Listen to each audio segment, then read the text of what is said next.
I'm going to pick a lesson from the Reading Strategies book. It's a lesson that's going to help kids make up a story. And all I've done here is I've blocked out the rest of the page with Post-it notes. I'm using what I have, and I'm just going to use the chart that's already made for me so I don't have to make a new chart, but I'm bringing myself to it. I'm here, you're seeing my face, and you're hearing my voice. Okay, we ready? I'm going to start the timer. All right, writers. So you've been home for a few weeks now, and we all really miss one another. And I think a lot of us are talking about how we're seeing the same thing day in and day out, or doing the same thing day in and day out. I know I am with my family. We're taking bike rides around the neighborhood, and it's the same houses that we're seeing over and over, the same dogs in the front yards over and over. And I want to tell you that one of the things that you have during this time that's so important is you have your imagination. And I want to teach you today a strategy that's going to help you use your imagination to create stories, to come up with ideas for stories that you can write yourself at home. And this strategy is called Imagine What If.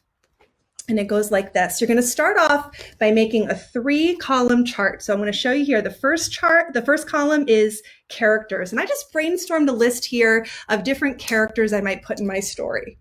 The next step is you're going to imagine what could happen if you mix and match these characters with possible settings and a possible theme. So let me show you what I have here. I've got an old woman. I've got an 8-year-old girl. I've got a baker. I've got a mom of twins. I'm just imagining characters. And in my middle column, I've got different places the stories can happen, different settings, maybe in a park, or maybe in a house, or maybe in a restaurant, or maybe at the beach. And then over here, I've got some themes that I know show up a lot in stories, like the importance of fitting in, or friendship, or having courage. So what I'm going to use is this sentence frame here.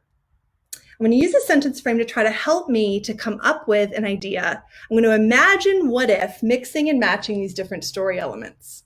So I could write a story about, and then it says character, who has a problem with, and that's the theme. The story would take place at, and that's the setting. So let me just show you one time how I do this. Let's see.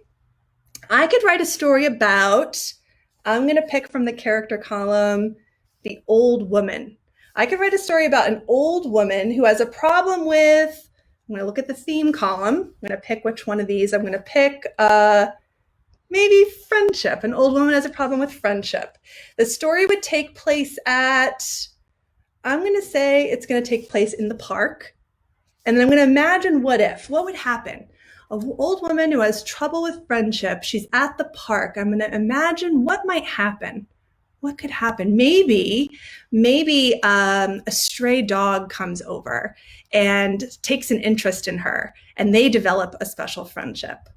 Or maybe, what if another maybe an old man comes and sits down next to her on the park bench, and they strike up a conversation, and then they can start being friends.